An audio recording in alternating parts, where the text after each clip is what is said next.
know what I'm more nervous about? I don't know how I'm going to get in or out of this thing. I don't have the flexibility. All right. Oh. Now, am I allowed to grab your steering wheel in case I get a bit nervous? No way. All right, mate. Even the sound. Isn't there a pit lane speed limiter? Surely you've got to warm the tyres up. Surely you've got to warm the tyres up. What the? No! Slow down! Come on! This is crazy! Oh my goodness. What a track. This is unbelievable. Well, I don't know whether to laugh or whether to cry right now. Oh, Jacko. Woo! This is a good machine. 180. That's a corner. That's a corner. 206 a corner. Oh, Jesus. Oh.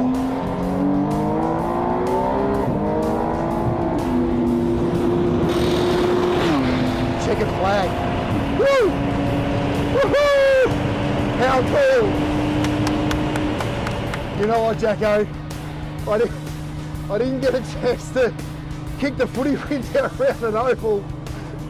But gee, that is an absolute highlight, mate. To sit in here with you and go through that, that is brilliant. Well done. How do I get out? I can't get out of this thing.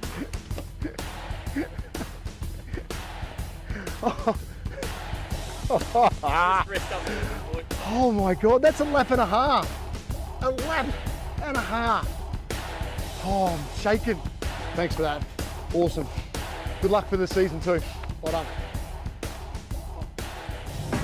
And that is a very cool story from the Monochrome Australia GT4 Championship. AFL Hall of Famer Brad Johnson going for a ride with his son Jack, who is all about a future in motor racing. And while we're kind of on that whole notion of family and sport, I thought it was timely that we talk with Aaron Seaton. His dad is a two-time Australian touring car champion, and he worked very hard on your car with the crew here at SRO Motorsport overnight. I really felt for you. You had a great stint, and unfortunately things went pear-shaped after the driver change, didn't it? Yeah, it wasn't meant to be yesterday. Unfortunately, the gearbox let go one lap after the pit stop. We're running pretty strong. We're sitting in P3 outright and had a good strong stop. The team here at SRO Motorsport doing an awesome job, and thanks to all our partners. So we'll go again today. We put a new gearbox in overnight and see how it is. We did a one-lap installation this morning just to check everything was okay and all the shifts were good. So yeah, looking forward to the race. What time was the finish last night? And I mean, even just a moment ago, just doing a few little things with Jason just to make sure everything is a-okay, weren't you? Yeah, absolutely. It wasn't too late last night because our race was so early in the day. I think we finished about 2 o'clock, so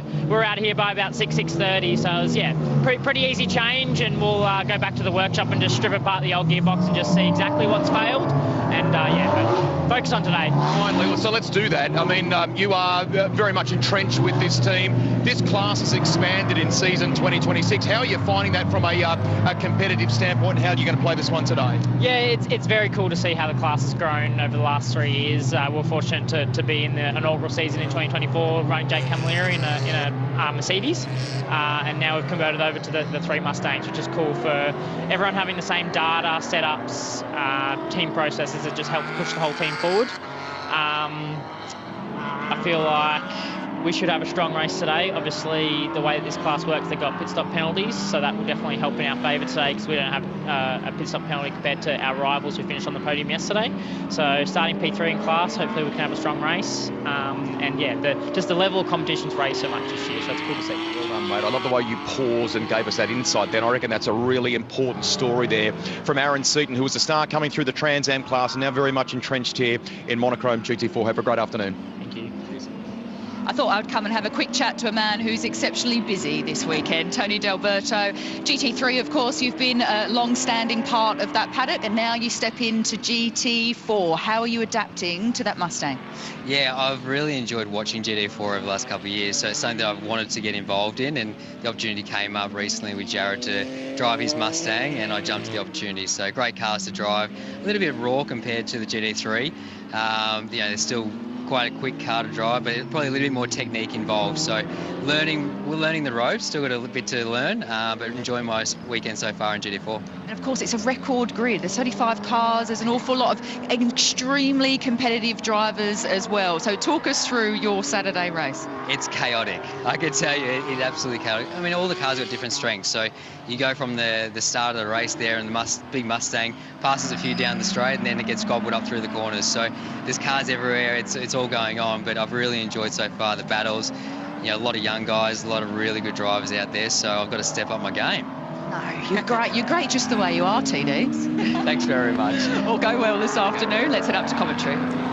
Thank you, Charlie, with a great character in the paddock in Tony D'Alberto, who, as just mentioned, is incredibly busy this weekend, jumping between a Ford Mustang and a Lamborghini Huracan. Such is the life for the modern race car driver, jumping between pit lane and the commentary box. Is Nick Percat. We'll say hello to him in just a second. In the meantime, let's get back down into pit lane with Chris Stubbs. Richard Crowe, I'm not totally sure what you call a collective noun of Monochrome GT4 Australia drivers, but I've got four of the best. Lockie Dalton, if we can, in one answer, just sum up how you placed this weekend and how you looked for this one. I'm not sure. We've got a 15-second stop in the pits, the competition penalty, so Tom Camo, he's got to give me a 15-second, preferably 20-second lead when he gives it to me, and then just cruise on from there. But yeah, we'll see what happens. Looking to go 2 from 2. One of the drives of the day yesterday for you guys, taking out the class win, that was just fantastic, right? Yeah, I mean, it was such a great start to the year for us. I mean, it was a bit questionable. Quality wasn't ideal, but yeah, we were able to come back and take out the win yesterday, which is really good for the team. It's our very first round, all banded together, which is pretty cool, and it was super awesome being able to take out the result. So I'm super happy. Ryder Quinn, we're loving what you're doing. Cam McLeod yesterday, you copped a penalty, you're smiling, the boys are all egging you on. It's a new day today, you've got a fast car, you're ready to go, right? Yeah, I didn't hear what they were saying, but no, I'm super excited. We got Mason in the car to start with, his in P7. Everyone's doing, such a great job, and the BOP is making everything really close, which is, really good on the category, and I think, we're super happy with it. So can't thank everyone enough. Second yesterday, go well today. And Ryland Gray, just a word from you and how you're placed for this one. Yeah, it's been a pretty up and down weekend. Flew in Friday night, so straight into quali, but it's been big and good fun doing it with Taylor. So we threw the kitchen sink at it last night, tried to make it a bit quicker. So starting off 5th today, so I'll see how we go. Good luck. Thank you. Chris Stubbs just getting a third of the field in one hit down there. Good morning to Nick Percat, who's made his way back upstairs to the commentary box. Plenty going on in this one yesterday. There was. Where to even start? I thought Mason Harvey did a great job. Obviously drove the wheels off it. I spoke to him last night, and he knew that he had to get 10 seconds, and he said he couldn't quite get it through the traffic, but like we saw last night, there was a lot of fast cars. So this one, again, a bit of a mixed up grid. I'm looking forward to it. It was a cracking show yesterday. GT4, everywhere you look, there is action as the Maguire's race highlights showcase. It was a busy start. The Mustangs dominated early. Brilliant start down the inside. Aaron Cameron in the multi-spares racing car fired down there. Tom Heyman was in the mix in the McLaren as well. This was a huge moment earlier. The Porsche had a failure early in the lap. It dropped a lot of fluid and it caught a bunch of drivers out, including Jake Camilleri, the SRO Motorsports Mobile 1 car, and the Norogenic Protein Porsche, which has been repaired and will take the start. With Caleb Patterson behind the wheel, was caught out really early. And then young Ryder Quinn was making some moves. Wasn't he? I still actually want to see that on board. It's a bit of a Hail Mary, but he made it stick, no contact, and didn't quite get the exit he wanted off MG, and they battled it out all the way to turn 1. And it was kind of a bit of a stint-long battle, that one. It was a ripping fight too for the final step on the podium. Pit stops underway.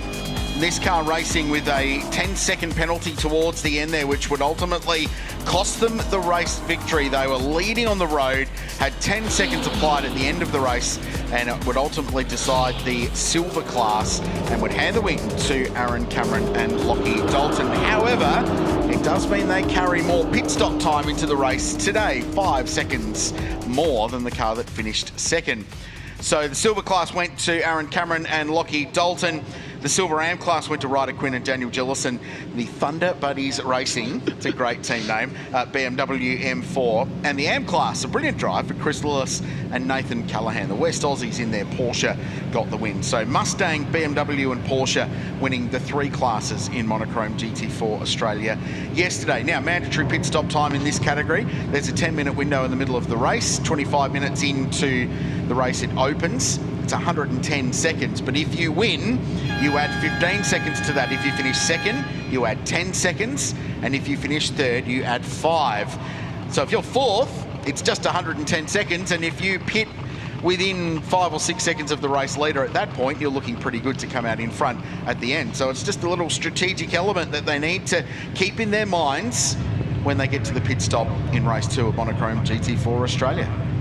100%. If the teams will know what they need to do, the drivers will know what they need to do. So I'm looking forward to this one. I feel like we're gonna have some cars that obviously after the pit sequence are going to be on the charge, headlights on, blazing through. So I'm never going to say it today.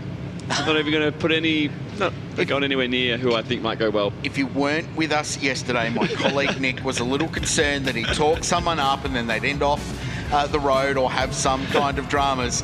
Here's the circuit. The potential for drama here is always high.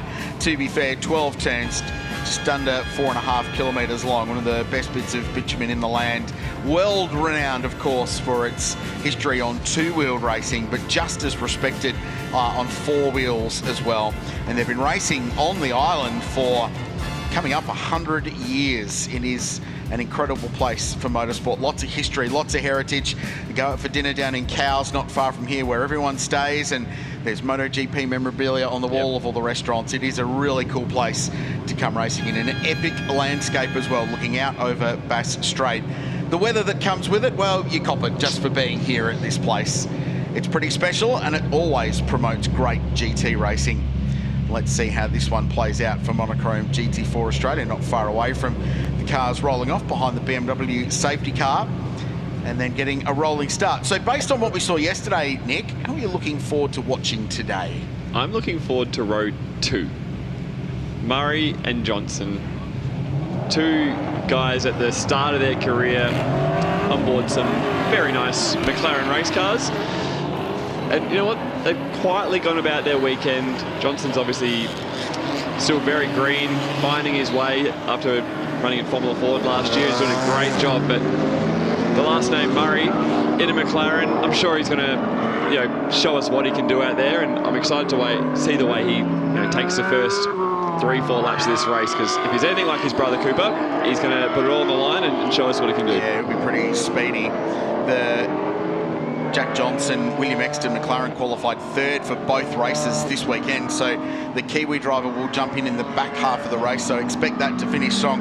Great pieces. We came off the commercial break with Jack and his dad Brad, the AFL legend, going for a hot lap. It's always fun to put sporting legends from other codes that have been there and experienced elite level sport and get to showcase what we do, but I can only imagine what it's like when it's a member of your family as well. It's an extra cool little thing to do. Get in, Dad. We're going to cut a lap of Phillip Island. It's I remember when I took my dad for the first time, actually speared it off at the Northern Hairpin. No, at Mallala. Yeah, at Mallala in a HRT ride day.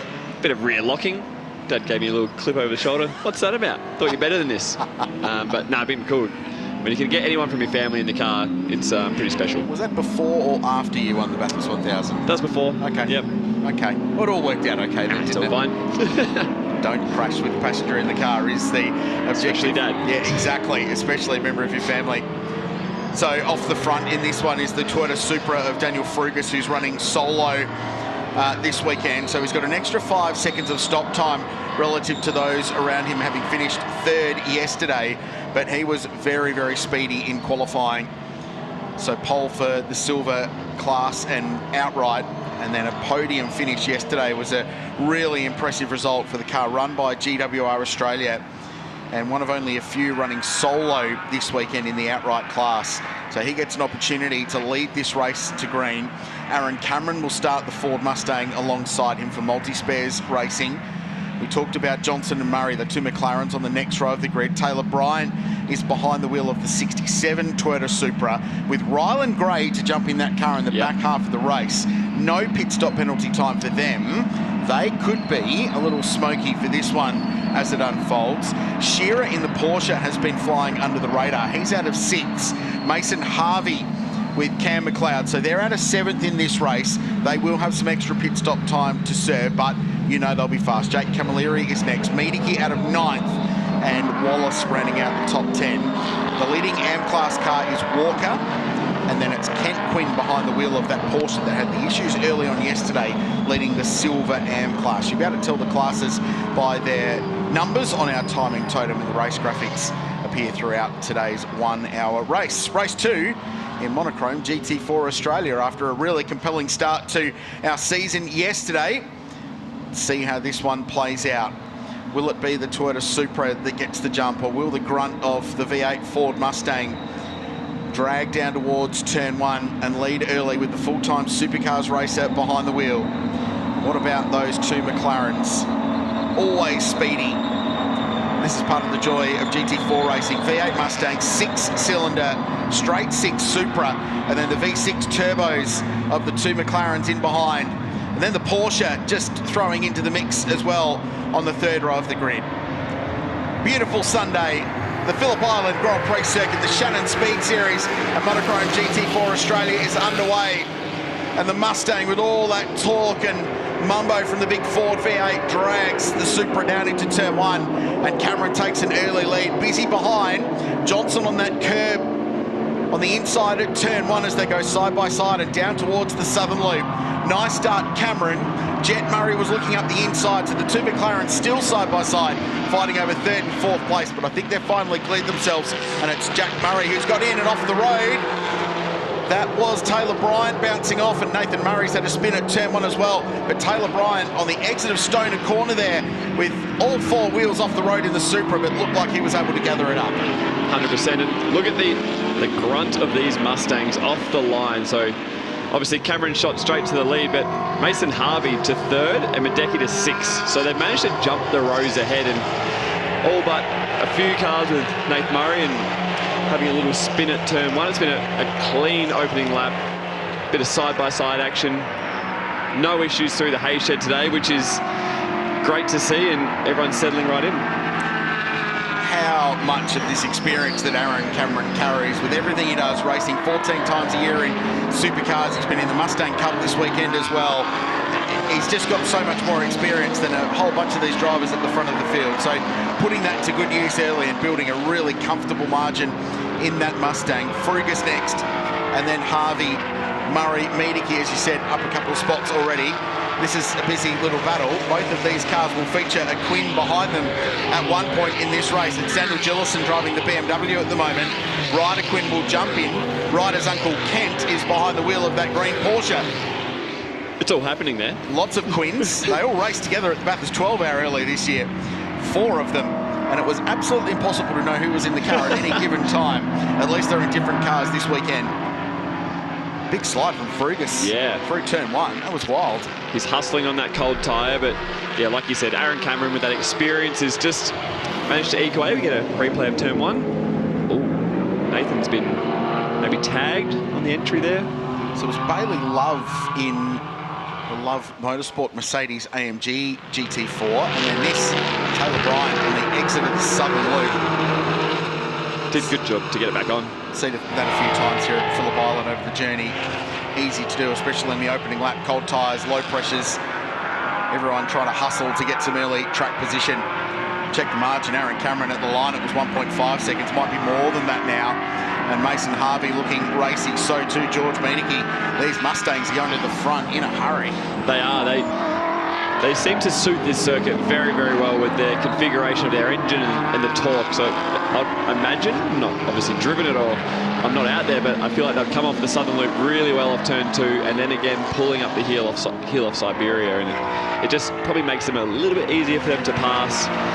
But you still got to drive them. It doesn't matter where your car's fast, you still have to put the lap together, and they're all on the move forward. But like you see there, Miedeke couldn't quite stay with the McLaren through the last corner, and he's under pressure from behind. So it ebbs and flows, which is why we love this style of racing. It seems as well that the Mustangs are able to get the Pirelli tyre switched on a little bit earlier too. They're a heavier car, so they move around a little bit more. So naturally, they're going to energise that tyre quicker than some of the lighter, more nimble cars.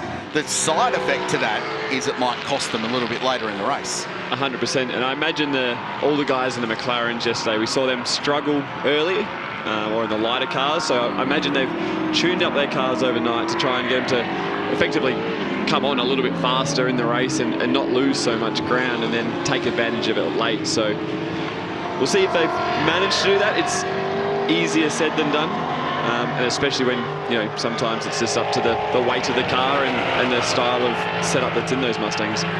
Daniel Fergus still running in second place, just keeping the very fast Mason Harvey in behind. So it's Ford Mustang GT4, Toyota Supra GT4 next, then Mustang, then a McLaren, then another Mustang, then a McLaren. Jensen Shearer in 7th place, doing a really nice job in Paratif Racing number 46. Porsche Cayman 718 GT4. Then back to Camilleri and Wallace in 9th place on the road. Daniel Gillison leads the Silver Am class. So that is a battle for the class lead between Gillison and Kent Quinn. They're 10th and 11th on the road. The Am class leader is still Walker, who's 15th outright. You can tell that by the red number 14 alongside his name on the timing totem. It's just updated as they've crossed the line.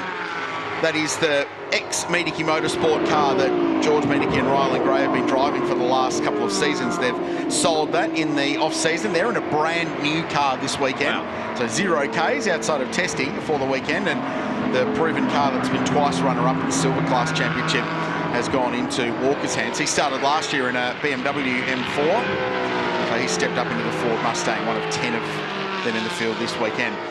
We're also tracking the process of Jason Gomersall, 21st position at the moment. They started about midfield. We touched on with Aaron Seaton at the start of the race, chatting to Greg Rust about the gearbox issue they had. I spoke to Jason this morning, and he was a bit frustrated because he said the car was a jet, it was going really well. But he said, as always in GT4 racing, there's a silver lining, because he said, and I quote, "We've got no pit stop penalty today, so hopefully we can make up some ground as the race goes on." Greg Rust. Tested Crailsey just before the race proper got underway with a potential radio problem, so Jason couldn't actually hear the team, but they could hear him. So Glenn Seaton was working with them on the connection, as you know, through the helmet system for the radios in these cars, just to make sure that it was properly, fully connected all the way in. And it was a little bit crackly, but I think they've got it sorted. The pit-to-car communication is so crucial in this style of racing, when you've got a pit stop and you need to execute that perfectly and communicate when to get into the lane, what your rivals are doing, gaps and margins and everything that goes on it. Pretty good guy at life to have on your headset though, when you've got Glenn Seaton at the other end of your two-way radio. Insane. If you really think about it, insane. You've got Glenn Seaton just guiding you through your racing career. It's very cool and amazing to have him here, and he lives and breathes it still. For those that don't know at home, he hasn't just retired from racing cars and kicked back. Glenn is on the tools, and Aaron's works equally as hard. So it's a really cool family-run team they have down there. But I'm interested in the battle for second. It's closing up between 3-4 cars there, and they're all going to be looking at that Cameron car, skipping away, thinking we need to clear this Supra straight away. And this is that battle that you referred to. So Supra, Mustang, McLaren Artura, championship-winning car that Tom Heyman has been so spectacular in, and now Jet Murray gets an opportunity to strut his stuff with the Method Motorsport team, of which Chaz Mostert is a major part, and they've expanded dramatically this year as well. A massive fleet of racing cars in GT4 Australia. Fergus does look a bit under pressure, doesn't he? Mason Harvey trying to squeeze his way through. Toyota Supra has been such an interesting car to follow in GT4 racing, because it's one of those packages that you don't look at it and go, yeah, it's massively strong here or there, but it's a really consistent overall package. That's what its strength in GT4 racing around the world has been. It looks like that too when you watch the car, and the gap that closes right up when Harvey's right behind him, but then there's parts of the track where it is doing a pretty good job compared to the Mustang, and I think the move is going to come at 4, but Fergus is doing a very good job of not defending, but moving his car over, a wheel track width to the inside, just to say, hey, I'm watching you, and if you're going to kind of send one up the inside, I'm ready for it. So it's got to be in turn 4, and Harvey tries to square the car up nicely to come down off the southern loop. Let's go to Rusty. To go about pressure and kind of performance here. I'm on the roof actually of the pit complex. I've just had a word to Garth Walden. They're happy with the Super, right? There's no issues with it, but they are working to a number and they're trying to look after those tyres. So they're actually playing it, the long game here at the moment, the way they're tackling things. Not bad, not a bad tactic, especially when there's different pit stop times and the race duration. And you can see he's under pressure, but like I said, we'll see him come through the hay shed here, and the last few laps, as he crests over Lukey Heights, he actually just lets the car float out to the right-hand side of the track a little bit more, but then brings it back across for the ideal racing line late. So you see him out to the right there, and back to the left. And that is just enough to deter the car following, that, hey, you're not going to get up the inside. If I want to block, I can. So Harvey's going to have to be patient, but creative, and now he has Murray all over him, who I feel like he'll just send it up the inside, which is great. It's what we want to see. So this is a good young trio here of trying to figure out how they make this happen. They haven't got 15 years of experience and go, oh, if I set him up here at turn 1, I'll get him by Siberia. They're learning this live in front of us right now, which is really cool. Turn 1, 250 kilometres now on approach. And whereas a GT3 car with all its aero carries a lot more speed through it, it's a break in a GT4 car to get that car turned in. Frugas driving nicely. He's got a background in Formula 4 racing and karting before that. 2-driver combination last year with Tim Berryman, who stepped out of the seat this year. Daniel driving solo for this round and at least a tail and bend as well. The plan is still to run 2 drivers in this car in the back half of the season, but based on how well it's gone so far, he might just want to keep the thing to himself because he's been driving it very well. And to Rusty's point, talking to Garth Walton, the team owner down at GWI Australia, they were really happy with this car in the wet. And they were actually one of the teams praying for rain in racing conditions yesterday, but it turns out it's actually pretty good in the dry as well. So perhaps their fears about dry weather pace have been unfounded, and between the driver and the team, they've got that car tuned up really well. He's still under pressure. Harvey's going to have a little look here. And that's the first lap where Frugas has had to be properly defensive, and it compromises him a little bit on the exit. But what Harvey's got to deal with is the fact that Jet Murray is filling his mirrors in that low-slung McLaren Artura. So Harvey can attack, but he's got to just be mindful that McLaren's going to try and blaze through as well. The hard bit here is the way he's going to get through Frugas is going to force him to defend, and then Harvey's going to have to stay in the optimal line to get a bit of an over and under on him and get a run, but that McLaren's going to put the nose right in that hole. So this is the chess game we play as racing car drivers, and understanding car positioning. It's the absolute key to racecraft. I love these young guys that they like just hard on the headlight flasher. Yes. Which is, we'll see it here, I bet you. Oh, he did it last lap, but he's got a very good run. This is his best run off the southern loop. Frugas is going to have to defend pretty heavily down here at turn 4 to cover this one. Great run for Mason Harvey, and he does so. Super, really good under brakes. Just bowls it a little bit wide at the apex. Is there a bomb up the inside here at Siberia? We've seen that a few times this weekend, but no, the Supra gets into the left-hander really well. A little contact moves him out the way. Harvey's going to have a run now. A little bit of a Rubbins racing there at the apex of Siberia. And the rear of the Supra was sliding around after contact from the Mustang. Oh, and Mason Harvey goes round the outside and across into the tyres at high speed. Massive accident. Massive accident. Down the inside goes Murray, trying to squeeze up the inside, but that will be paused because the BMW safety car has been called, completely understandably.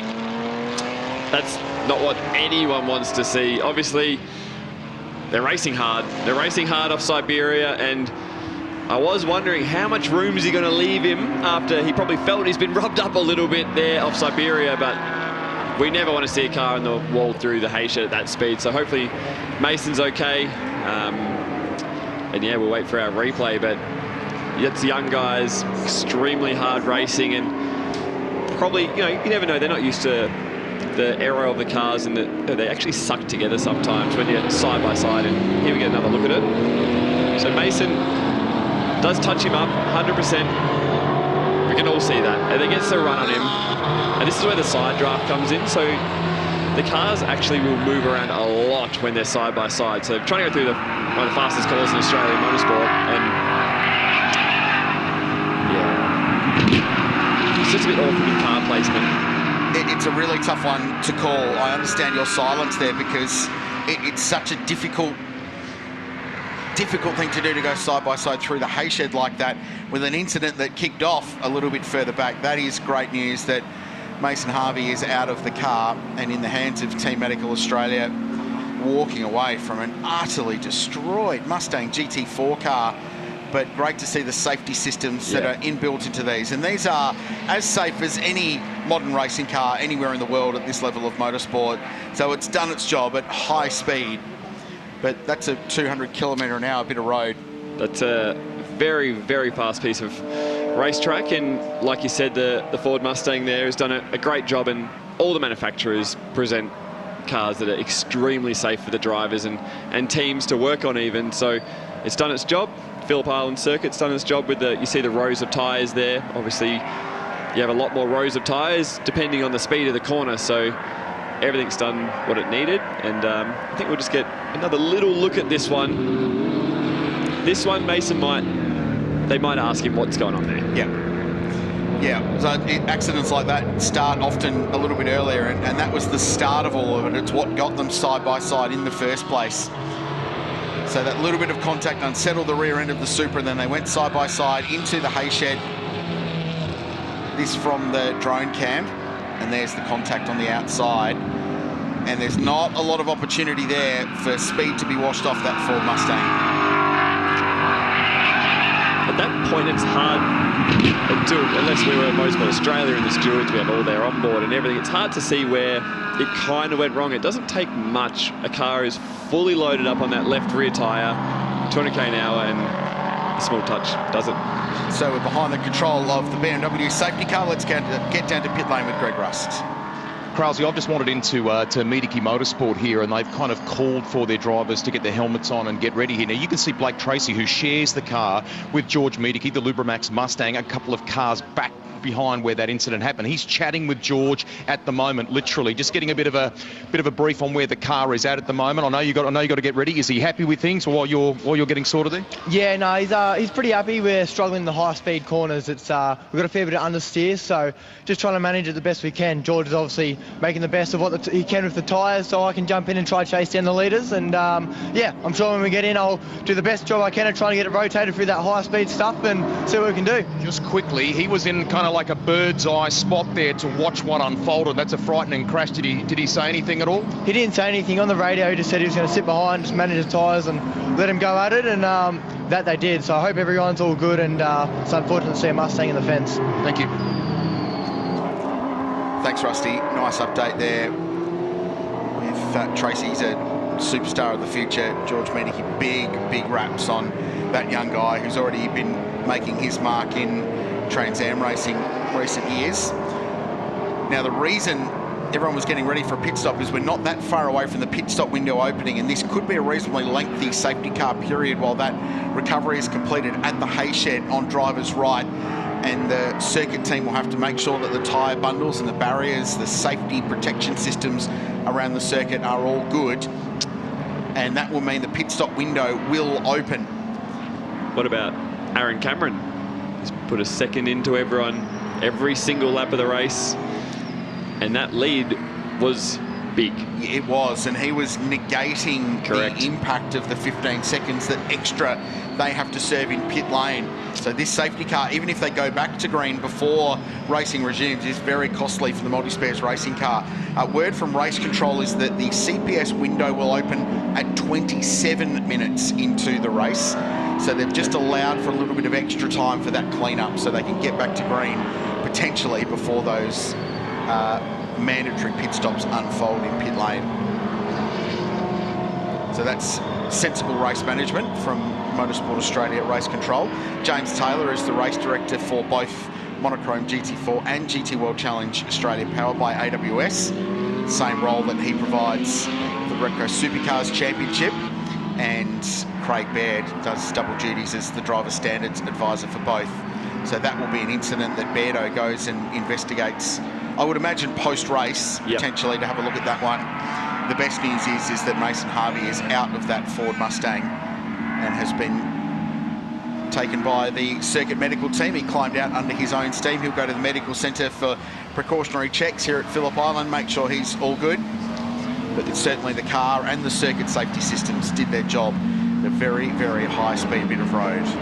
The beauty of having a Craig Baird as a driving standards is he does an exceptional job of it at all levels with supercars, GT3, GT4, but he'll actually sit down with these young guys and go, hey, that was good or bad, and he actually explains to you where it went wrong, because he has been there and done that. Craig Baird's career was an amazing career, but he was very wily and he knew how to get away with it. But he just sits there and it's black and white. He goes, boys, or guys and girls, sorry, this is what went wrong. So it's going to be a learning process for both drivers in that incident. But that is the beauty of having the calibre of a Craig Baird downstairs. He doesn't just throw the book at you and walk away. He does genuinely try to explain it. Yeah, it's an educational process for them. They understand that they have to apply a penalty perhaps in occasions, but while they do that, it's about trying to avoid it happening down the road, which I love about this current setup we've got in Motorsport Australia at Race Control. Stubbsy. Thank you. Thought we'd take the chance to jump in with Nathan Callahan. They were the AM winners from yesterday with Chris Lillis. Congratulations on that. How did you celebrate last night? We celebrated with a kebab. It was great. And a couple of Jim cans. And today, how's things looking so far with Chris out there? So far, pretty good. Had to do some evasive action at the start of the race and went on the lawn, so lost a couple of spots, but he's fighting back and we've got great pace. The Cayman, the Porsche, how's that come together? It's a great car. It's really solid. It's really very good everywhere, so we're really enjoying it. Thanks, mate. Good luck. Go and get them. Also, notice that the reactionary buttons are stuck onto the wall in here. Cameron Crick was just on those, making sure that he's dialed in and ready to go. Rusty? I'm a little bit further up the pit lane with Cameron McLeod, who was just about to wander down, I think, to the kind of Mustang Cup paddock, because it's game over. Firstly, is Mason okay? Yeah, he said over the radio he's okay, but I'm pretty sure he got up pretty quickly. So that's all really good. No, he was doing a great job up there. I can sense you kind of measured in your words here. You feel quite gutted about this. Yeah, very good. He did such a good job to get from 7th to 3rd, and I knew we had the front pressure's a bit lower, so I knew the car would come to him. I wasn't too stressed about him getting caught up, and I think the car was just getting there, and yeah, he just got turned. So yeah, not ideal, but yeah, just push on, I guess. Nothing we can do about it. Hard to know from the television pictures until the car gets back here. I mean, a fair bit of damage there. Yeah, it's not going out for the rest of the race, that's for sure. But no, the team at Multispurs will do their best job to get it out for the next round. It was a brand new car, so it should be relatively simple to fix. So yeah, I'm not too sure. I'm not a mechanic, but yeah, they'll do their best. I'd like to go well in the Cup. Thank you. Awesome, thank you. Cam McLeod, busy young man in Australian motorsport, made a massive impact in the Mustang Cup race at the Le Mans 24-hour last year, where he raced with some of the best in the world and made a huge impact there. He's the grandson of the 1987 Bathurst 1000 winner, by the way, Peter McLeod, who won it with Peter Brock in the Mobile HDT racing, mighty VL Commodore back in the day. My commentary colleague smiles at that recollection. I think you were born at that point, though. I was, but... I was 87? 88, but coming from a family who worked at Elizabeth Holden plant, knew it all. But one thing I will pick up on what was going on in the pit lane for everyone at home, that the co-driver, or the second driver, is sitting there ready to get in the car, and we just heard a little snippet that Cameron Crick was using some reaction lights. So Cricky's in there warming up, getting ready. You can't just jump in the car and expect to go bang, I'm fast and I'm warmed up. So he uses reaction lights obviously to kind of get the hand-eye coordination going, get his brain working, and just get himself mentally in the zone, I guess, before he jumps in the car, because it's not just jump in the car. You got to do your seat belts and all these things which require a lot of fast movements and preciseness to get the seatbelt actually plugged in, and then obviously you drive the race car. So it's good to hear that they've picked up in the lane that the drivers are getting ready with some warm-ups and a bit of reaction light stuff. Safety car will be in this lap. and it will be just as the mandatory pit stop window opens as well. So we won't be far away from a pretty busy time in this race as it all shuffles out. So the big winners out of this one, from the safety car point of view, Jet Murray looks in really good shape with Tom Heyman, because they don't have any additional pit stop time. They just have the 110-second minimum by virtue of finishing 4th yesterday. The 2 cars in front have extra pit stop time, sitting stationary and then transiting the lane. It's all included. It's an all-inclusive buffet when you go into pit lane from pit entry to pit exit, and the teams will work out what their stationary time is. Rusty, what's going on? Glenn Seaton's just given me a wry smile. They've been resorting to this, Kralsey, to get the message to Jason Gomersall. So in, as you say, as soon as the window is open, and as you can see just over my shoulder there, if we get the cameraman to pan around and check out that blue helmet, there is Aaron Seaton standing by and ready. But we've gone old school on the messaging. Are you going to hold it over pit wall, mate? Or it's already been done. I can do it again if you would like to. Yeah, I don't think I do great sign, Nick, but anyway, I'll try. Well, Thank you, mate. I think you need to be car controller now, and that's the stop board, isn't it? No one needs to be subjected to that, Kralsey. Back to you guys. Well, when we tell you our Shannons Speed Series pit lane team gets in the thick of the action, they do. That is how thick they get into it. Brave call by Glenn Seaton to entrust Greg Rust with the inboard.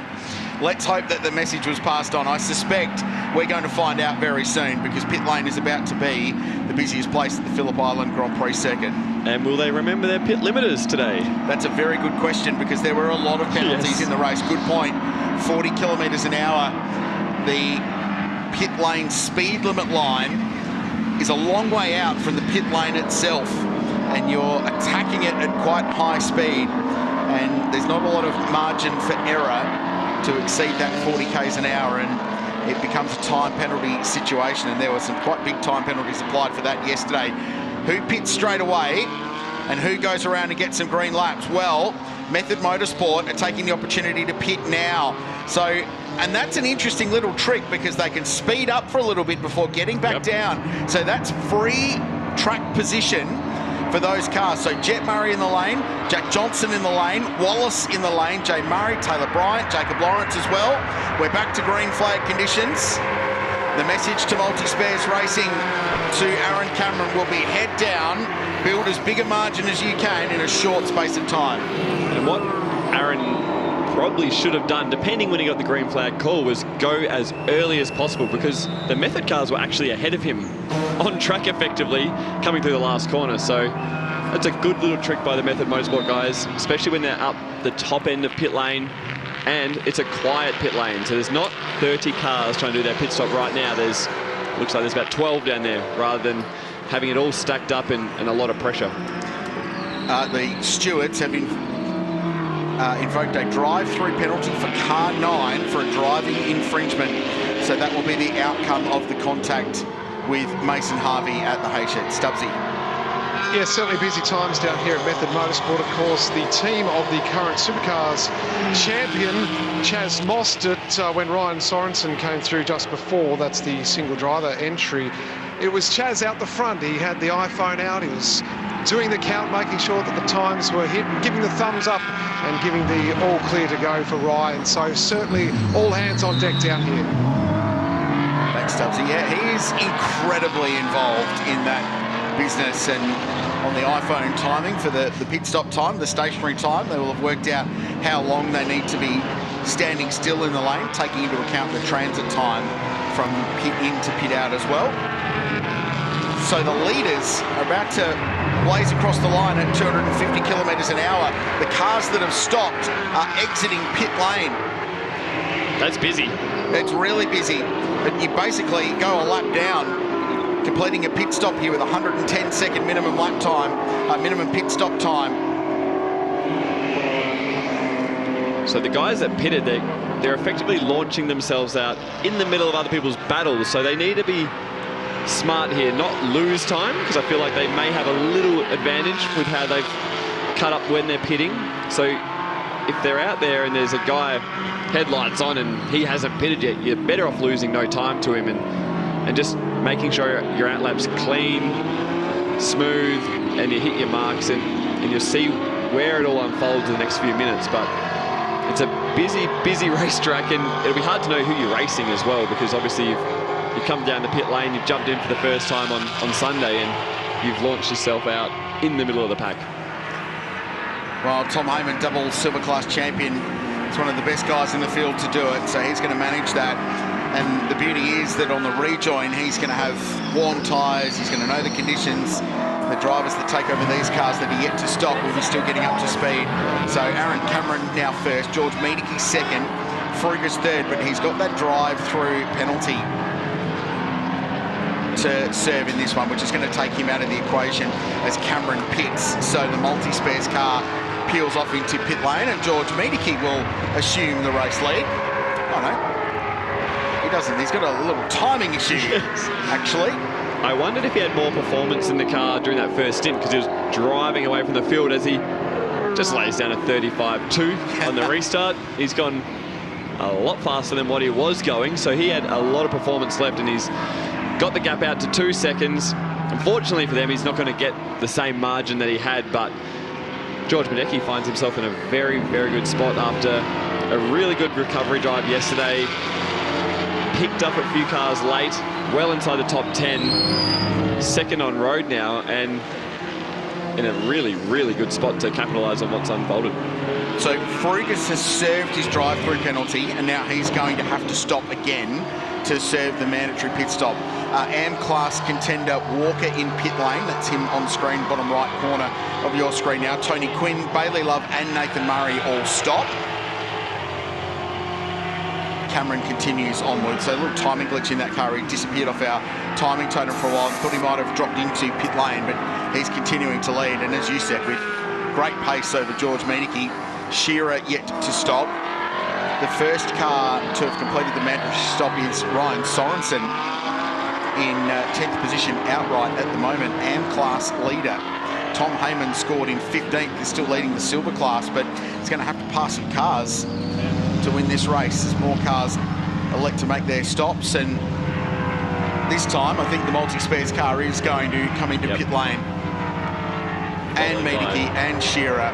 Cooper Cutts, a young West Aussie graduate from One Make Radical Racing, won the Radical Cup last year. He stepped into the 95 car for Miedeke Motorsport, pits from 5th position. And Jake Camilleri remains out, silver class contender. He is yet to make his pit stop. He and Peter Lawrence will be the 2 cars that have not been through pit lane as yet. It's worked out pretty good for these cars in the pit lane at the moment. They've hung out long enough, good track position, clear air, and like I said before, a very calm pit lane. There's not a lot of cars in the lane. It sounds simple, but it's sometimes hard to get that, and it just takes the pressure off the crew, you know. Pressure off the driver change. It feels a lot calmer when it's not jammed. Like you're on the Monash freeway trying to get to the airport or something. It's a much easier situation to handle. Let's go down to pit lane, Charlie Barlow.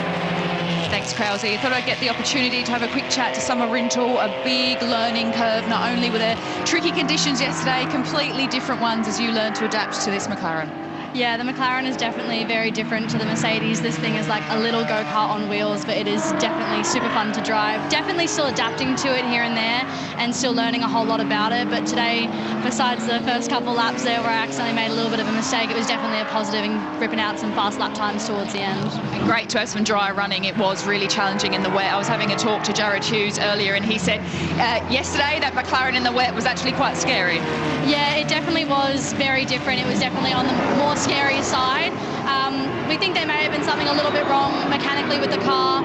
Obviously we have the same setup as these guys, and it was obviously quite different, so just figuring out that little bit, but luckily for us it was dry for the rest of the day, so we went out there and ripped a couple good laps. And look, I know I Dare to Dream, and I know it's a different car from last year, but we saw you do some epic things at Phillip Island. You guys came from the rear to get all the way to the front, so I'm going to keep my fingers crossed if it happened.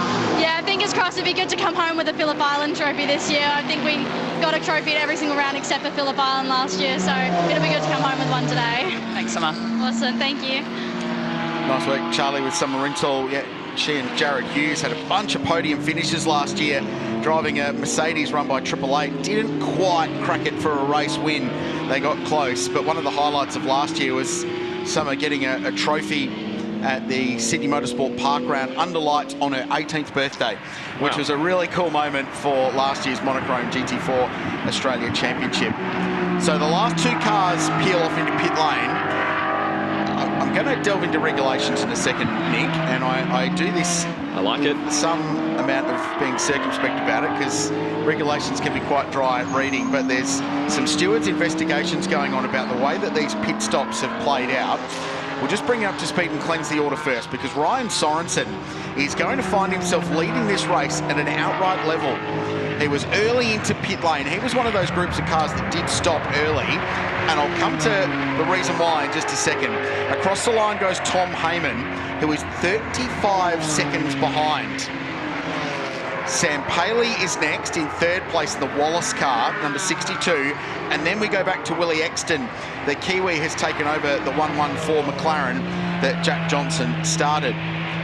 Now, the rules state that the pit stop window, which was moved back, they pushed the window back to 27 minutes into the race. But the rules state that the cars must cross the control line before making a pit stop.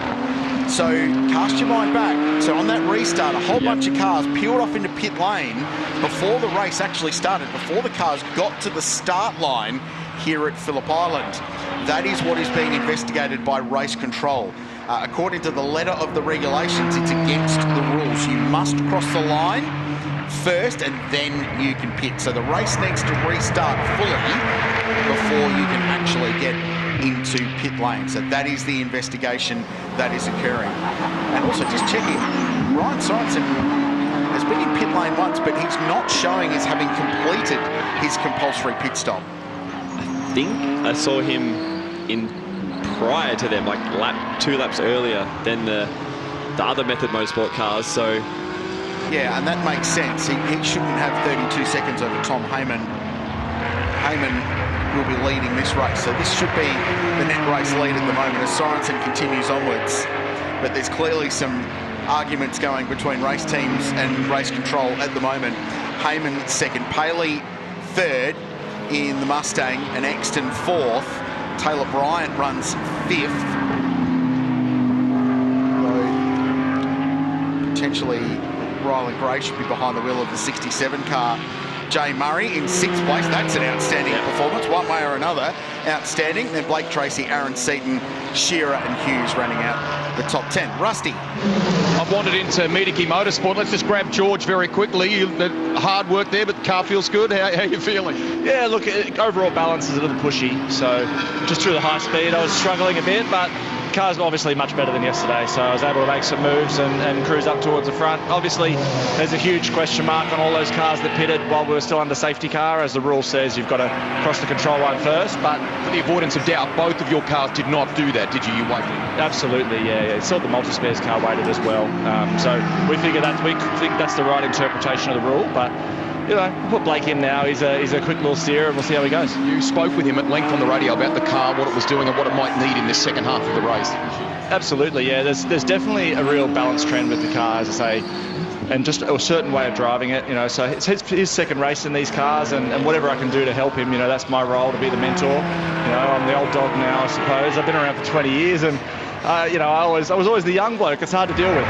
We'll leave you to it, but we won't wrap it up there. Why don't we talk quickly with Cooper Cutts while we can, who was a star in radical competition last year. This is a change of pace for you, this team expanding to two cars.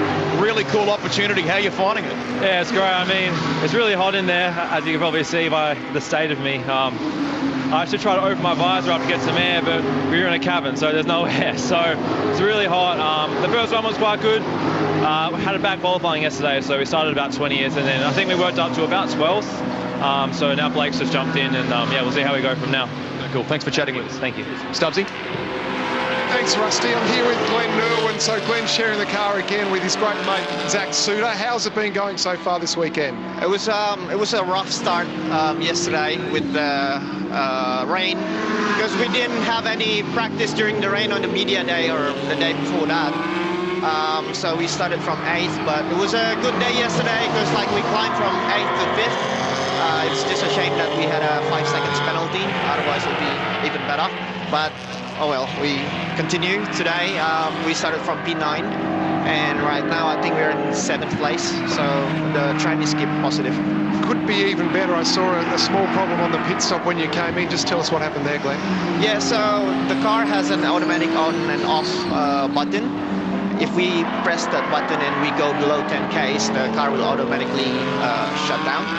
So I was in fast lane and the car in front of me just went below 10 Ks and then the car just dead, pretty much. All right, well, it looks like you've got good pace, so we'll let you keep on tracking. Thanks for your time. Thank you very much. Thank you. Guys, I'll just take a moment too. I'll get the cameraman to come with me because I've spotted over the back here none other than the great Brad Johnson. So I'm going to see if we can get to Brad Johnson in a few moments' time. We saw that hot lap with his son Jack. Jack's back in here as well. Yeah, nice work, Stubbsy. Thank you.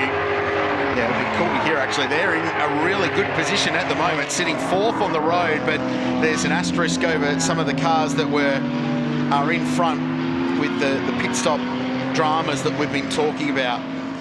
Meanwhile, there was a ripping battle going on. Aaron Seaton and Blake Tracy spent most of a lap side by side. They crossed the start-finish line side by side in these two Mustangs. They had a battle coming out of the southern loop, and then they exchanged positions down here a lap ago. Great racing between Seaton and Tracy, and it's Seaton who now leads the Silver Am class. What a great comeback. This has been after a DNF yesterday for he and Jason Gomersall. So they've been charging their way through the field. Just in front is the number 67 Toyota Supra. Still showing Taylor Bryant behind the wheel. Exton, Paley, Heyman, Sorensen still leading the race, but there's a question mark over car 11 as well. We don't believe that car has completed its mandatory pit stop. With 13 and a half minutes to go in the race, clearly that team's going to leave them out, but he is being hauled in at about 3 seconds a lap by Tom Heyman, so it might be a moot point regardless. It's going to be an interesting finish to this, and I think we actually might not know the outright result for a little while after the race. But in saying that, it's been a cracking race. Everyone's driving extremely well. Great battles up and down the field, and just to see a few cars up the front that had a bad Saturday is great to see. You know, we've got a really good battle looming with Crick and Lockie Dalton. So this is what we've been talking about. So the safety car peeled away. You can see the BMW safety car peeling into pit lane. According to the regulations, this is not allowed. Yep. You must cross the control line before making your mandatory pit stop after a safety car. Now that did not occur for a whole bunch of cars in the field. That is what is being investigated by Motorsport Australia Race Control. So there is a sporting regulation in the rule book that governs the way motorsport operates that dictates how that all plays out. It did flash up on the timing screen. That is now being investigated. So all of those cars, and there's a pretty long laundry list of them, all of those cars have a little question mark next to them. It's not how you want your race to unfold, but it's a unique pit lane here. We've been talking about it all weekend, where the pit entry is, where the 40k limit is, and you can clearly see on that replay they end up ahead of the field. So unfortunate, but everyone must abide by the same rule book, and that's why we have a rule book in motorsport. Nick, we're going to show it to you one more time. So have a look at the cars that peel off to the left-hand side. So the safety cars cleared. Multi-Spares racing cars stayed out. They were good. But into pit lane... Two methods. Yeah, so Jet Murray, the two Method Motorsport cars. That's Ryan Sorensen is one of them. The Wallace car as well, Paley. I think this is the Gomersall Seaton car. It is. So there, and having a crack. Gomersall almost came off the road. So too the AM class leaders coming into this one as well. Nathan Callahan, they were one of the cars that pitted too. So all of those cars that came into pit lane at that point are all under investigation for not following the regulations. But this is going to be something that rumbles on post-race. It is unlikely we're going to get a clear reading on all of those at the moment, mainly because there's so many cars that a part of that need to be investigated. Meanwhile, back to the sporting stuff on track, and this is pretty sporty as they go side by side down into turn 4. The rider was quite aggressive then under brakes, and Tony D'Alberto's just gone, I've been around for a little while, buddy. I know how to run this game, and at the moment he's holding track position to the annoyance of a rider, and we feel like he's going to go up the inside of MG. That seems to be his move, and Tony, depending on his mood, and you know, he's been around a long time, you can make people's life very, very hard and slow them up very, very easily. So we'll see if he goes hard defence, which he does. Important to get it stopped here at MG. Stop any sort of over and under and momentum for the BMW. And that's brought Zach Suter into the battle as well, and the tough lift McLaren just in behind. It's the Team Suter Motorsport car that have a squad that's expanded out to 4 cars. Zach hails from the Geelong part of the world. His dad was a bit of a legend on 2 wheels as well in the sport, and still involved in the program, which is great to see. But Zach's done a really good job building this business, customer racing program, while still being able to drive himself. His good mate Glenn Newman. Fun story how they got together actually. When Zach was in TCR, he basically copped a DM on social media and said, hey, I'd love to come and drive for you, and lo and behold, Glenn Newman rocked up at the next round, and away they went, which was really cool. Easy deal. That's a relationship that's continued onwards. As this kicks on again, looks like Tony struggles to get the car turned at turn 2, and rider's very, very good there, and this is going to be a big late dive bomb. You called it.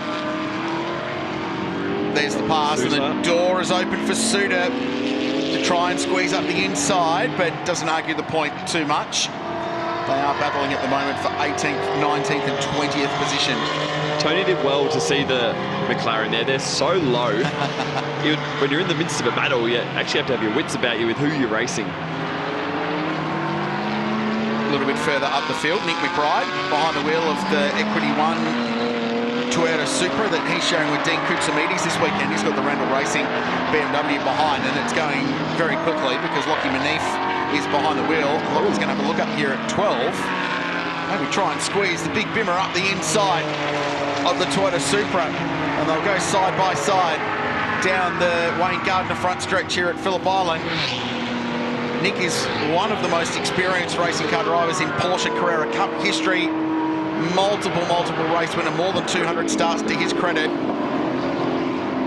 Wife Rach, very expecting at home at the moment. As Nick just continues to race his car. The rule was that Nick had to go home every night to make sure that he was there just in case. But right now, bub number 3 is being well behaved and staying put potentially until Nick and Dean finish this race. And then he can go and be a family man after that. What are the odds that one of the McBride children end up in a racing car at some point? Pretty high, I would imagine. Very, very high. I might start pitching that. I'll need a go-kart pretty soon, I reckon. J&D? Yep. Absolutely. So here's the Commissar Motorsport car with Aaron Seaton behind the wheel. It's 5th on the road. It's leading the Silver Am class. This is one of those cars with an asterisk over its head about when they came into pit lane to complete their mandatory pit stop in this race. So of those, the car's 1st, 2nd, 3rd, 5th, definitely we saw come into pit lane.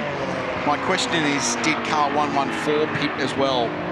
Billy Exton and Jack Johnson. Let's go to Charlie.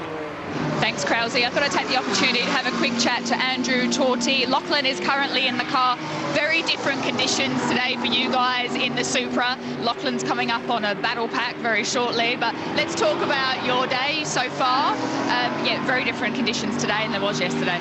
Yeah, it's a lot better for us today. Yesterday I'd never even been on a wet tyre before we qualified, so it was a bit of a bit harder than it should be, and I'm only new to this class as well, so it's all a big learning curve. I'm lucky with a good teammate, Lockie. You know, he's racing in Australia in GT4 and in Europe in GT4, so I got a good feedback. He helps me along really well. Good team, Toyota's been good, and all Lockie's sponsors, they've been great too. It's always good to have some sponsor love, but you've got to be kind to yourself. You're a Formula 4 champion, 1600 reigning champion, so this is the next step in your racing career. Yeah, I was lucky to meet Lockie last year in their race team, and they sort of came along and said, do you want to have a go at doing this? And I was like, yeah, that sounds fun, and it's really enjoyable. Great category, very professional, and good people here too, so it's a really good weekend. Go well. Thank you, thank you. Thanks, Charlie. An update. There has been a change for the outright lead. Tom Heyman has just passed Ryan Sorensen in the McLarens. So there is the WM Waste car, multiple champions in the silver class. But this is another one of those cars that we're questioning about what happened with the pit stop sequence. Sam Paley now goes past as well in the Warren Mining Ford Mustang. The Wallace family from Adelaide have been involved in the sport for a long time. And it's great to see them here. It's great to see Sam actually coming and racing this weekend with Jack Wallace, the youngster whose dad and uncle have all raced at various points. In fact, at one point, all three of them have driven together, which is really cool. Sam's 23 years of age from the United States. He's in the Ford pipeline over there, but he's also running his own race team that's based in Sebring and has got quite a cool program going on in Mustang Cup USA. Stubbsy? You asked the question, the car, William Exton and Jack Johnson, are they under investigation as well? Let's get the answer. Jack, did you come in early with the other group? Yes, we did. We came in early and came across on the channel that pit lane was open, so we decided to box. So, yeah, that's all. It is what it is. We don't yet know the outcome of it in terms of the pace and how the weekend has been. I mean, welcome to the big time. How much fun are you having? Oh, it's a ball. The series is so incredible. The people, the fans, and just the racing is unbelievable. Everyone's competitive, so yeah. You got the whole family here. I think I saw his Donna in there as well. Yep. Yeah, mum's in there. Dad, Brad Johnson, Hall of Famer, Western Bulldogs legend, a Fox Footy, of course, regular. Jono, we ran the piece before. Jack took you for a lap around Phillip Island. Have you recovered yet? Stubbsy, I've got a full appreciation for all the drivers after that. There was one corner in particular down the back end, going about 200, the brakes hit and the whole car felt like it went through my chest, mate. So it was full on, an amazing experience to just even to get a lap on this amazing track. We've got some pretty serious stuff happening here in the race, so we won't take up too much more of your time. But Jack, is he a better dad or better passenger? Better dad. Well done, guys. Thanks, That's great. Cool to see Jono here as well. What an absolute legend of the Western Bulldogs. And he's a very, very, very good football caller now as well. Part of the Fox Footy team here in Australia. The Aussie rules. So 3.5 minutes to go in this one. Question marks over all of them. And Stubbsy helped answer one of them. Yep. So I'll tell you what, Ryland Gray, and it is now showing Ryland Gray behind the wheel of the 67 Toyota Supra. And they might be in a pretty good shout here. So too, Mediki Motorsport with Blake Tracy. And if you're just joining us, the confusion is there was a safety car after a big crash that involved Mason Harvey and Daniel Frugas around the back of the circuit. Harvey hard into the wall. They delayed the opening of the mandatory pit stop window. The rules state that cars must cross the control line before serving their mandatory stop on the restart. What happened was a bunch of cars basically followed the safety car into pit lane to take that pit stop. The rules state that that is not allowed. So there are a number of cars at the pointy end of this field in particular that are under investigation from race control. And I think we might have just had a bit of an understanding of this.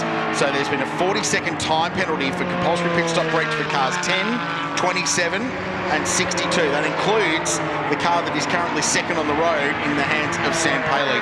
More on that in a sec. First, let's go to Rusty. Literally, you've just updated things, Krause, as I wandered out of Method Motorsport. So I've been on the roof and had a quick word to Chaz and some of the crew downstairs there. And what I kind of sense is that they were more confident around the Heyman car than perhaps on the Sorensen car, just around, you know, pitting and the devil in the detail that you've discussed here and when they brought those cars in. Thanks, Rusty. So 40 seconds has been added to the race time for this car. So currently second on the road. 40 seconds will drop them to 21st. Wow. From second.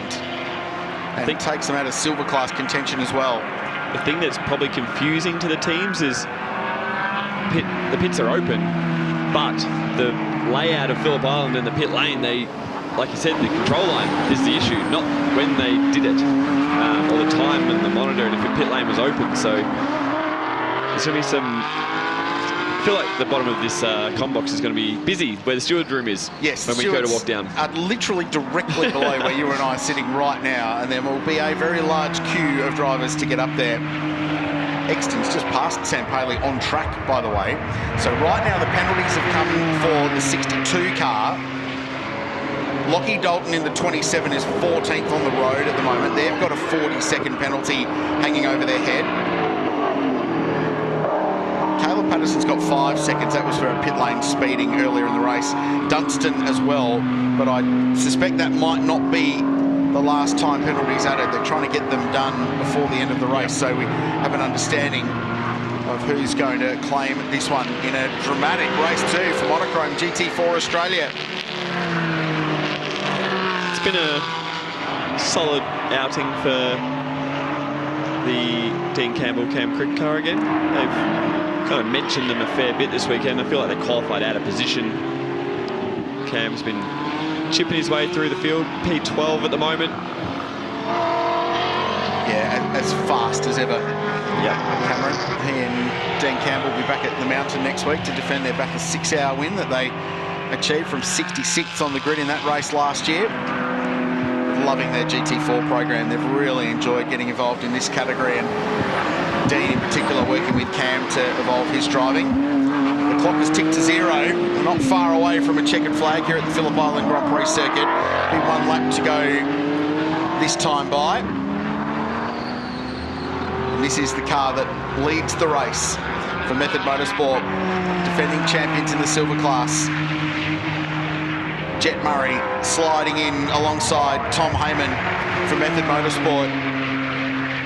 And the McLaren, which has just been such a capable all-round performer in GT4 racing since this category kicked off 2 seasons ago. I feel like the battle for 6th here with the Gray, Tracy, Hughes, I feel like Gray's doing a very, very good job of keeping them at bay. As the leader heads up to turn 4, he's got a nice lead. It's the best feeling in the world when you lead the race. There's no one in the mirror harassing you. You're at Phillip Island in a McLaren. It doesn't get much better, and you can really just enjoy the back end of the race, back end of the lap. Before they get to the checkered flag, I can confirm that there will be a post-race investigation for, and wait for it, cars 11, 25, 114, 62, 7, 67, 32, 1, 64, 87, 58 and 71. It's going to be busy downstairs. The supplementaries are, regardless, this is one of those cars. It's number 25. Irrespective of that, let's worry about that later on. We'll bring you those stories as they evolve in our continuing coverage here on Fox and KO of the Shannons Speed Series here at the Phillip Island Grand Prix circuit. Irrespective of that, this has been a mighty drive. It was anchored at the start by the rookie, and the champ has delivered at the end. So for Method Motorsport and McLaren, car 25 crosses the line first in Monochrome GT4 Australia here at Phillip Island. Ripping drive by both drivers. Obviously navigating the start of the race. As we see the Gomersall Seaton car come through, winning their class. It's a great recovery after a shocking day for them yesterday. So Willie Exton across the line in 3rd place, young Kiwi. It's an impressive job, but with that 40 seconds already applied to Paley, that will put them to 2nd on the road. Seaton and Gomersall across the line 1st in the Silver Am class. And Ryan Sorensen crosses the line 1st in the Am class in the number 11 McLaren. That is one of those cars with a post-race investigation hanging over it as well, though. It's been another really good result for Jay Murray.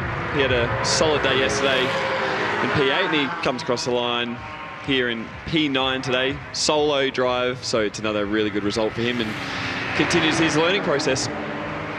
So to the best of my maths, Nick Percat, the first car not with a post-race investigation, and I'm not suggesting that the results will change at this point, but the first car without a post-race investigation is car number 35, which is the Miedeke Motorsport Mustang of George Miedeke and Blake Tracy, and they crossed the line in 6th position, 20 seconds behind the lead.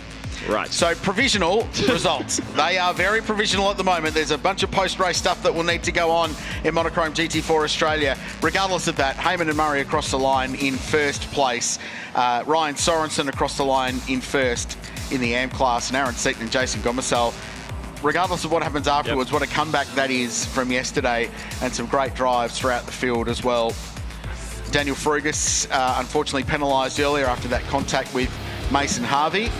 As we go and have a look at the Maguires race highlights from what could prove to be a controversial morning at the office for Monochrome GT4 Australia here at the Phillip Island Grand Prix circuit.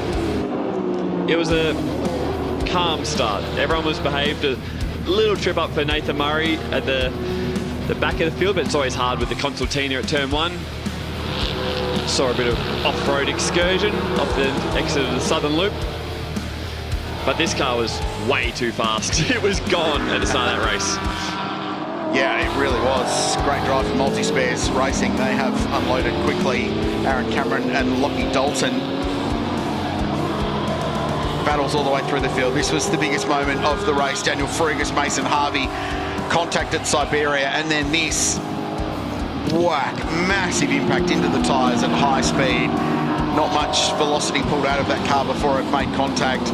Mason Harvey out of the car, checked over by the doctors at Team Medical Australia, and clambered out under his own steam, which was great news. The battle was on as they raced their way towards the pit stops following the safety car, and this is the controversial moment. The rules state you cannot do this. You must cross the control line before peeling off to make your mandatory pit stop. That didn't happen for a whole bunch of cars in that leading group. So everyone there that pitted is currently under investigation. Irrespective of that, it was this car that emerged in front. And Tom Heyman did a nice job to build his race lead and pull away. And these two as well. Again, take penalty potential out of the equation. Jack Johnson and Will Exton look like they are contenders this season. Absolutely ripping job by both those drivers. Like what we've said all weekend, very green to it, Jack, and he's just applying himself. I'm assuming his old man's been quite helpful in his corner of how to apply his trade and how to learn from, very good people up and down pit lane. So we can only confirm the results as they stand at the moment, in the knowledge that Motorsport Australia Race Control is going to be pretty busy post-race. A whole bunch of cars being investigated for that breach of the pit stop regulations. Regardless, we have the results in front of us with McLaren first and second. On corrected times, Aaron Seaton and Jason Gomersall third across the line on the road. They were a long way down the order before the stops. Great drive by Aaron Seaton at the end. Was involved in a ripping fight with Blake Tracy throughout that one. Rylan Gray crossed the line in fourth, Tracy in fifth place, Jared Hughes and Summer Rintoul sixth, which is a nice comeback after a challenging day yesterday. And did the Lockie Dalton car have a penalty applied during the race, or have they had an issue late? Because they were battling the Crick car, and now I see them in 25th position, fastest up of the race, but a long way out. Yeah, we didn't catch that one. I feel like it's happened in the last 2 laps there, so we'll find out what's happened down there for car 27. It looks tidy. There's no damage on it. I'm sure we'll get to the bottom of that before their day is out. It's all very quiet in pit lane, isn't it? Well, and very quiet here as well. As far as I can tell, the only car in the top 10 that is not under investigation post-race is the number 35 Ford Mustang. In the top 10? Yep, in that outright top 10 finishing order of that race. Wow. Everyone else will be investigated post-race by the stewards of the meeting in the top 10 at least, and then there's a couple of others a little bit further down the field. I love how it works. No one from other teams are willing to talk to each other yet, and everyone's just going about their business, just pretending nothing happened. Very awkward, isn't it, down there? But regardless, there'll be some celebrations in Victory Lane. this very, very cool looking McLaren of Ryan Sorensen. Brilliant livery. Certainly can't miss it this year. And down there in victory lane is Greg Rust. And we're just waiting for Ryan to grab that that helmet off and throw that Pirelli cap on. Well done. What a race. Yeah, thank you. I think had a lot to do with our pitting as well. I think we got a bit lucky there as well, but managed to stay out of trouble after that first turn and just did what we wanted to do. Step us through that if you can, please, just around the, the radio call at the time, the timing of the stop and so on. Yeah, got it pretty late actually, almost right as we were coming up to the pit entry, so I had to just time it really well and had Chaz on the radio talking me into when to cross the line, so it was good. How you feeling? Yeah, pretty good. Congratulations. Thank you. All right, we'll wander around. I think behind us here, both Jet and Tom Heyman. Hey, congratulations. Yeah, it was a great race. Tom did a great job in that second stint. How'd you like it? Well, you're going to take over the interviewing. I love it. Well done. It was a good stint at the end. Had fun being chased by the four behind us. So, yeah, it was awesome to see the car put through its paces and see the pace come back into it after the last few days. So the team's been working real hard over the last few days and it's been good. I know everyone's talking about the timing of pit stops and sort of devil in the detail around rules and things like that. You guys are confident in things? Oh, yeah, mate, it is what it is. Whatever happens, happens. The boys did a great job. Jet can't be discredited on anything that he did. So we'll wait and see what happens, and obviously we're going to play it out in the stewards room. Well done. And I like what he's just done there in sort of showcasing that. Are you enjoying this, Mo? Because, I mean, it's a great new opportunity, seeing your brother in there and stuff. It's awesome. Yeah, it's great to be teaming up with Tom and Method and getting all the support from Chaz and getting to learn how to drive the car from Tom. It's been great. Definitely going to learn a lot. We're going to keep moving forward and see how the rest of the year goes, but it's going to be great. All right, thank you for talking with us. There we go. And the Gomersall Seaton car has just arrived. Jason, come on over. What an eventful race for you, and it kind of began before you even set off with a bit of a glitchy kind of radio. Oh, yeah. The radio wasn't great all session, so that whole safety car thing and when do you come in and all that was a bit confusing. But and my opening lap wasn't great either. But otherwise, handed to this guy and he did all the work today. So yeah. You hustled hard in that stint, mate. You happy? Yeah, car was awesome. So I can't thank the team enough. Jace did a great job again, which is really cool. So yeah, just excited for the whole team. It's really cool to be back on the number one, and hopefully we can have a few more this year. I guess when you sort of add into that the kind of day that you had yesterday, basically. So. Yeah, we had a tough day yesterday, but you get those in motor racing, they happen. We regrouped. Team did an awesome job overnight to repair the car, and yeah, it's pretty cool to start the year off with the first round with a win. So yeah. Thank you, boys. Well done. Thanks. Thank you.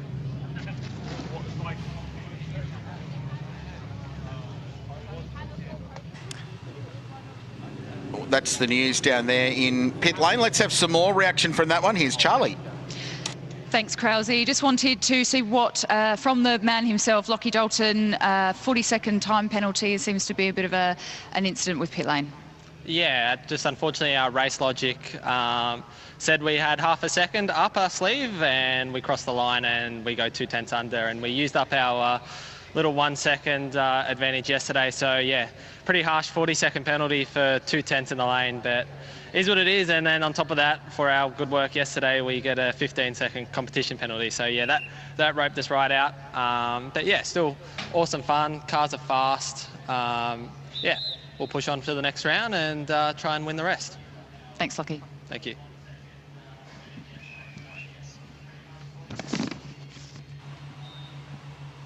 So there's Charlie Barlow talking, which unpicks some of the things that went on in that race. So there are some discretion given for the pit stop times, but it's pretty limited. So if you go beneath your mandatory pit stop time, you will get a penalty, and that is what has happened there.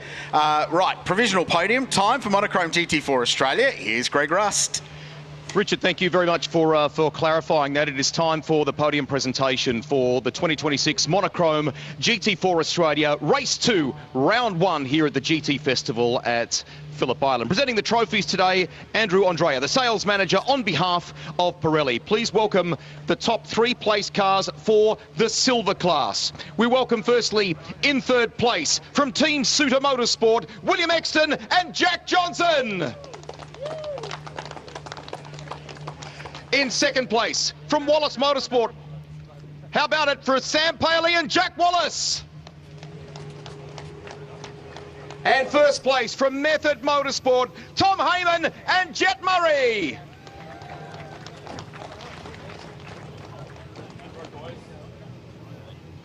We'll pass over some champagne to the drivers here. Some of their feet, I think, ready to go. Waiting for the media to grab a little, grab a photo to capture the moment. Ladies and gentlemen, that is your Monochrome GT4 Australia silver winners. Drivers, time for the celebrations. They're in need of some champagne. Let's send it their way. And we'll do a little take two, pop some champagne corks. They'll get to celebrate there. Here we go. Wait for all of them to have their rightful bit of bubbly. Oi!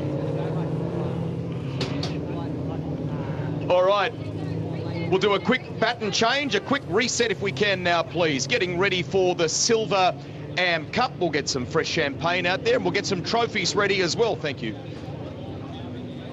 Let's go third place, ladies and gentlemen, from Method Motorsport. Make some noise for Cameron Crick and Dean Campbell. In second place for Silver Am Cup from Randall Racing, it's Lockie Manif and Jacob Lawrence. And your first place combo in Silver Am Cup for Gomersall Motorsport, Aaron Seaton and Jason Gomersall.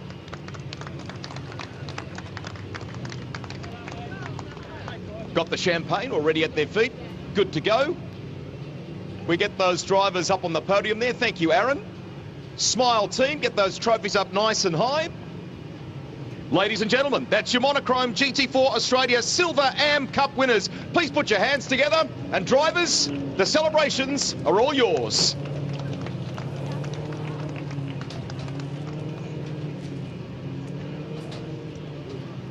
And with that champagne about to dry on some race suits, we will do our final reset if we can, please.